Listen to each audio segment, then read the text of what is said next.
मित्रों, आज हम चर्चा कर रहे हैं वीकली राशिफल यानी साप्ताहिक राशिफल। 8 मार्च को महाशिवरात्रि आ रही है और महाशिवरात्रि के दिन यदि आप लोग वैसे तो जनरली पूजा करते होंगे, लेकिन मैं आपको आज विशेष पूजा 8 मार्च को बता रहा हूं, वो जरूर कीजिएगा तो आपको अच्छा फल मिल सकता है। तो 8 मार्च के दिन महाशिवरात्रि के दिन आपको व्रत करना है, याद रखिएगा। उसके बाद अगर आप धन में वृद्धि चाहते हैं, करियर में वृद्धि चाहते हैं, तो आपको गुड़ का शिवलिंग बनाना और उसकी पूजा पाठ 8 मार्च को महाशिवरात्रि के दिन करना है।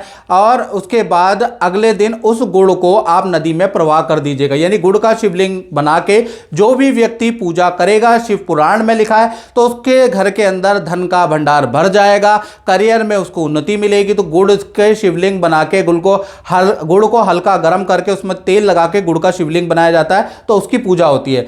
दूसरा देखा जाए तो मिट्टी का शिवलिंग, और मिट्टी कहाँ की? नदी की मिट्टी घर के अंदर लेके आनी है, नदी के किनारे की मिट्टी।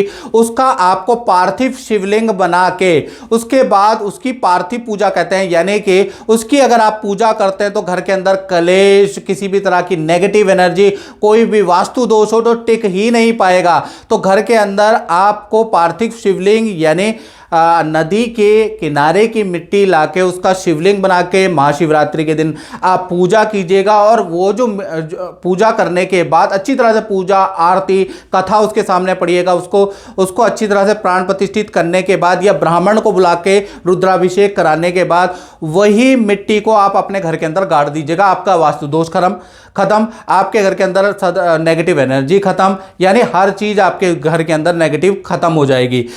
तीसरी चीज, मिश्री का शिवलिंग बनाया जाता है। और वैवाहिक जीवन में शादी नहीं हो पा रही है या फिर कुछ वैवाहिक अनबन चल रही है या वैवाहिक जीवन का सुख या संतान का सुख पूर्ण तरीके से नहीं मिल रहा, तो आपको महाशिवरात्रि के दिन मिश्री युक्त शिवलिंग बनाया जाता है। उसमें शहद डाल के उसको कड़ा करके मिश्री का शिवलिंग बनता है। तो मिश्री का शिवलिंग की पूजा पाठ करके यदि आप अगले दिन उसको प्रवाह करेंगे और पति पत्नी या जिसकी शादी नहीं हो रही वो अगर पूजा करेगा तो कहीं ना कहीं उसका फल प्राप्त होगा। साथ ही साथ देखा जाए तो आपकी संतान है बुरी संगत में चली गई है, संतान आलसी हो गई है, संतान गुस्सा बहुत करती है, संतान से संबंधित विद्या में एकाग्रचित्ता की कमी है, संतान बीमार बहुत रहती है, तो आटे से बना हुआ शिवलिंग, आटे के अंदर थोड़ा चना मिक्स करके आटे का बना हुआ शिवलिंग आप महाशिवरात्रि के दिन बनाते हैं और पूजा पाठ करते हैं, ओम नमः शिवाय का जाप करके अभिषेक करते हैं। उसके बाद अगले दिन नदी में प्रवाह करते हैं, तो संतान संबंधी समस्याओं में भी आप राहत देखेंगे। तो महाशिवरात्रि के दिन जो 8 मार्च को आ रही है, ये 4 प्रयोग आप कर सकते हैं। चलिए आप साप्ताहिक राशिफल के बारे में चर्चा कर लेते हैं। अब बात कर लेते हैं तुला राशि की। 4 मार्च से 10 मार्च के बीच में अगर तुला राशि का देखा जाए तो 3 ग्रह शुक्र, मंगल और बुध के कारण विदेश संबंधी कोई व्यक्ति या तो आपसे मिलने आ सकता है या विदेश संबंधी कोई लाभ, कोई काम होता हुआ, विदेश से कोई लिंक बनता हुआ नजर आ रहा है। वो आप कमेंट करके बताइएगा क्या लिंक बना। साथ ही साथ माता पिता से यह आपको कोई खुशखबरी प्राप्त होगी, माता पिता कोई खुशखबरी इस सप्ताह देने वाले हैं। अब बात कर लेते हैं स्वास्थ्य के बारे में। तो स्वास्थ्य में भाई इस सप्ताह आप अपनी बुरी लतों को कम करने वाले हैं, ऐसा योग नजर आ रहा है। साथ ही साथ पूजा पाठ मंत्र जाप घर के अंदर करने वाले हैं, साधना करने वाले हैं, यानी कुछ ना कुछ आप आध्यात्मिक चीज करने वाले हैं इस सप्ताह। धन की स्थिति के बारे में बात करें तो इस सप्ताह अचानक आपको धन लाभ होता हुआ नजर आ रहा है। कोई व्यक्ति आएगा अचानक अच्छा खासा धन लाभ कराएगा, अच्छा खासा डील कराएगा, मित्र की राय से आपको लाभ होगा इस सप्ताह।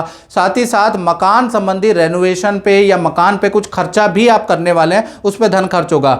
करियर के बारे में बात करें तो यह सप्ताह आपका नॉर्मल है, यानी करियर में जैसा रूटीन है वैसे आप बिजी रहेंगे। पुराने काम को निपटाने में आप ध्यान करेंगे और अपने आप को अप टू डेट करने में खुद से ही अप टू डेट करेंगे, यानी अपने काम में नया बदलाव, नया एक्सपेरिमेंट आप इस सप्ताह ला सकते हैं। रिलेशनशिप के बारे में बात करें तो इस सप्ताह आपका रिलेशनशिप नॉर्मल है, मतलब आपका पार्टनर अपने काम में बिजी, आप अपने काम में बिजी रहेंगे, यानी दोनों ही पक्ष बिजी रहेंगे। और इस सप्ताह आप कुछ योजनाएं कहीं घूमने जाने की, कहीं हिल स्टेशन जाने की, कहीं दूसरे प्रदेश विदेश जाने की योजनाएं बनाते हुए रहेंगे। यानी कुल मिला के ये सप्ताह एक तो योजनाओं वाला आपके बीच में रहेगा, पति पत्नी प्रेमी प्रेमिका में, और दोनों अपने अपने काम में बिजी रहेंगे, यानी ये सप्ताह बिजी रहने वाला है।